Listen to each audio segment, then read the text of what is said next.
Hello students. आज हम राजा और राजमुकुट के चैप्टर में आगे का अध्ययन करेंगे, जिसके अंतर्गत हम राजा कैसे मनोनीत किया जाता है, उसकी क्या शक्तियां हैं और उसकी क्या वास्तविक स्थिति है। सबसे पहले है राजा के उत्तराधिकार के नियम। राजा के बाद कौन राजा बनेगा, इसके लिए उत्तराधिकार के कुछ नियम परंपराओं के आधार पर ब्रिटेन में निर्धारित किए गए हैं, जिसमें पहला है जेठत्व के नियम पर आधारित, यानी राजा का बड़ा बेटा जो है वह राजा के बाद राजा बनता है। दूसरा है आनुवांशिक, यानी राजा की जो संतान है वही उसके बाद राजा के आसन पर बैठती है। तीसरा है स्त्री की तुलना में पुरुष वंशज को प्राथमिकता। हालांकि अब ये स्थिति नहीं है, वर्तमान में ब्रिटेन की जो रानी है वो एक स्त्री हैं, लेकिन पहले पुरुष वंशज को प्राथमिकता दी जाती थी। प्रोटेस्टेंट धर्मावलंबी ही गद्दी पर बैठेगा। ईसाई धर्म में दो संप्रदाय होते हैं, कैथोलिक और प्रोटेस्टेंट। जो कैथोलिक संप्रदाय के हैं वो इस गद्दी पर आसीन नहीं हो सकते, केवल प्रोटेस्टेंट धर्म को मानने वाले ही इस आसन पर बैठ सकते हैं। नाबालिग या शारीरिक अयोग्य होने पर परामर्शदाता मंडल की नियुक्ति की जाती है, यानी कि अगर राजा की मृत्यु हो जाती है और उसका बड़ा बेटा या बेटी नाबालिग है या शारीरिक दृष्टि से अक्षम है, तो ऐसी स्थिति में एक परामर्शदाता मंडल की नियुक्ति की जाती है और वह राजा के समस्त कार्यों को देखता है। नेक्स्ट है राजमुकुट की शक्तियाँ। राजमुकुट की मुख्य रूप से 3 शक्तियाँ हैं।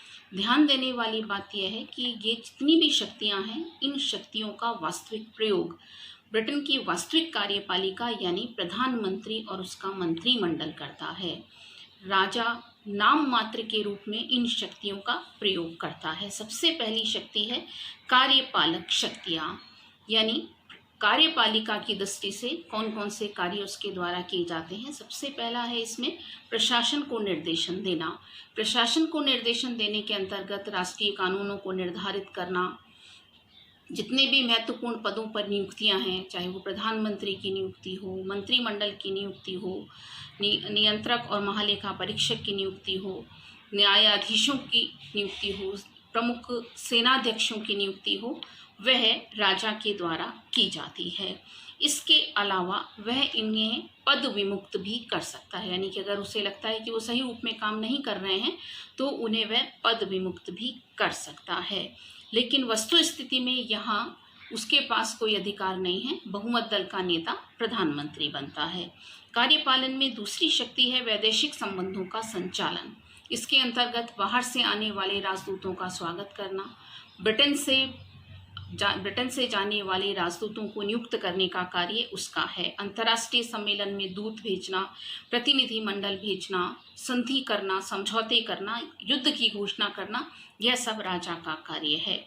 थर्ड है उपनिवेश व राष्ट्रमंडल संबंधी अधिकार। हालांकि अब औपनिवेशिक साम्राज्य खत्म हो चुका है, इस संबंध में सारा अधिकार पहले ब्रिटेन के राजा के पास ही था। क्षमादान का अधिकार, किसी को अगर मृत्यु दंड मिला है तो उसे क्षमा दान देने का अधिकार भी ब्रिटेन के राजा के पास है। नेक्स्ट है विधायी शक्तियां। जिस प्रकार कार्यपालिका शक्तियों का वास्तविक प्रयोग प्रधानमंत्री और उसका मंत्रिमंडल करता है, उसी तरह से विधायी शक्तियों का भी वास्तविक प्रयोग प्रधानमंत्री और उसके मंत्रिमंडल के द्वारा ही किया जाता है। बहुत व्यापक विधायी शक्तियां हैं। संसद से संबंधित जो सारी शक्तियां हैं वह राजमुकुट और संसद में निहित हैं। कोई भी विधेयक अधिनियम तब बनता है जब राजा के द्वारा उस पर हस्ताक्षर कर दिए जाएं। हालांकि 1707 के बाद आज तक राजा ने अपनी शक्ति का प्रयोग नहीं किया है, इसीलिए उसकी यह शक्ति अब शून्य हो चुकी है। पीयर बनाने का अधिकार राजा के पास है। 2 सदन है ब्रिटेन की संसद में, हाउस ऑफ लॉर्ड्स और हाउस ऑफ कॉमन्स।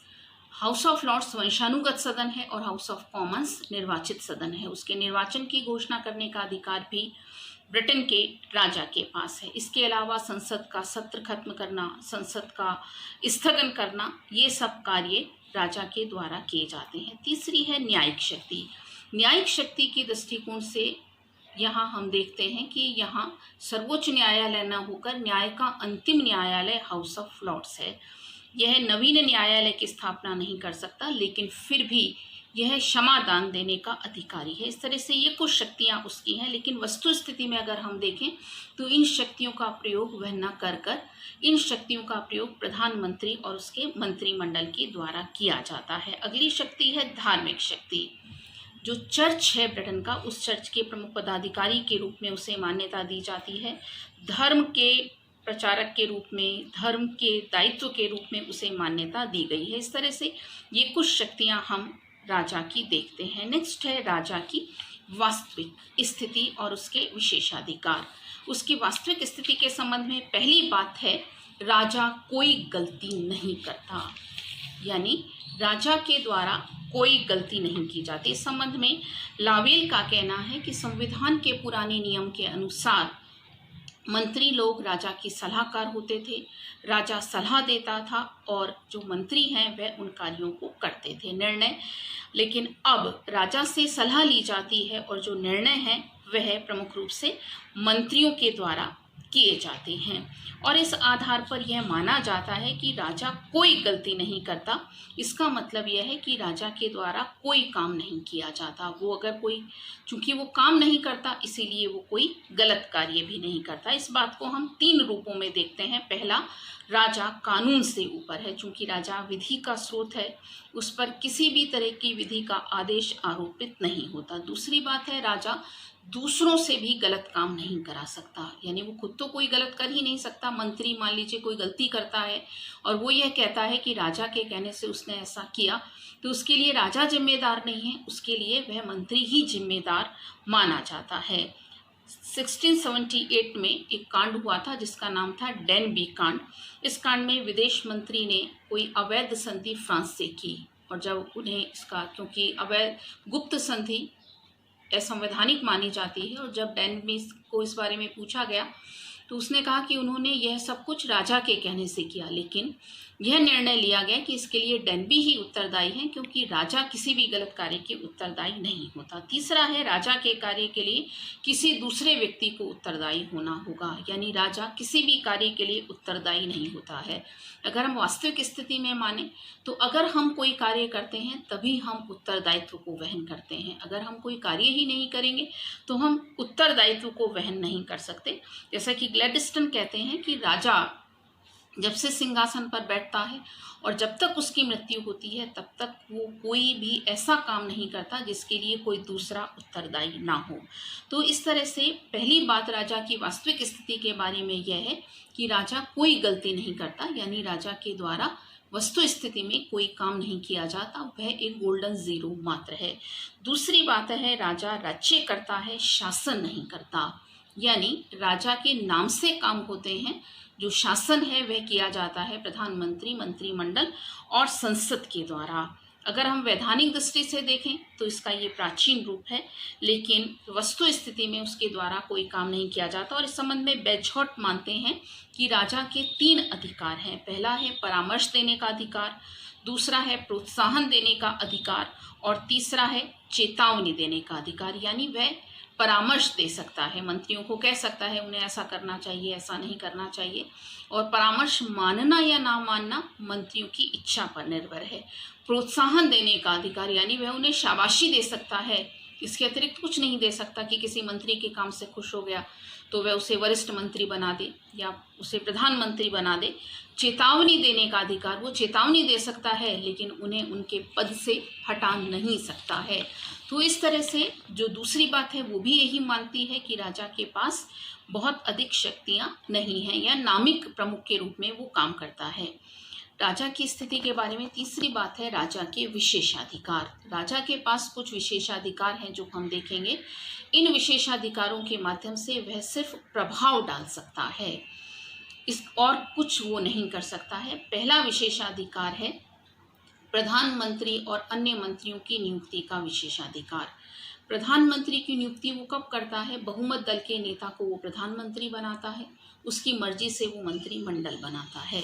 की नियुक्ति के संबंध में अगर किसी दल को स्पष्ट बहुमत न मिला हो या एक से अधिक प्रत्याशी हों तभी राजा अपने विवेकाधिकार का प्रयोग कर सकता है, लेकिन ब्रिटेन में इसका अवसर बहुत कम आता है क्योंकि ब्रिटेन में द्विदलीय व्यवस्था है। विशेषाधिकार के अंतर्गत कुछ लोग ये मानते हैं कि ये विशेषाधिकार वास्तविक है, कुछ ही मानते हैं कि वास्तविक नहीं है।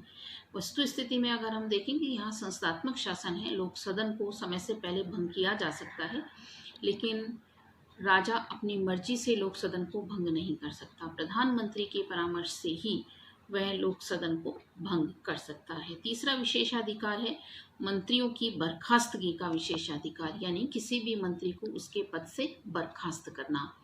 यह कार्य भी राजा के नाम से होता है, लेकिन करने वाला प्रधानमंत्री है। राजा किसी भी मंत्री को उसके पद से हटा नहीं सकता है। तीसरा है विधेयकों के संबंध में विशेषाधिकार, यानी किसी भी विधेयक को स्वीकार करना है, अस्वीकार करना है, उसे पुनर्विचार के लिए लौटाना है, यह राजा का विशेषाधिकार है। लेकिन अगर इस विशेषाधिकार के बारे में भी हम देखें तो पिछले कई वर्षों में राजा के द्वारा या वर्तमान में रानी के द्वारा इस अधिकार का प्रयोग नहीं किया गया है, इसलिए यह विशेषाधिकार भी अब नाम मात्र का बन चुका है। लास्ट है पीयर बनाने का विशेषाधिकार, यानी वह किसी को भी पीयर बनाकर, आजीवन पीयर बनाकर वह उसे हाउस ऑफ लॉ का सदस्य बना सकता है, लेकिन पीयर बनाने का अधिकार भी वस्तु स्थिति में उसका ना होकर प्रधानमंत्री और उसके मंत्रिमंडल का। इस तरह से निष्कर्षात्मक रूप में हम कह सकते हैं कि ब्रिटेन में राजा है, लेकिन वह राजा पूरी तरह से नाम मात्र का है।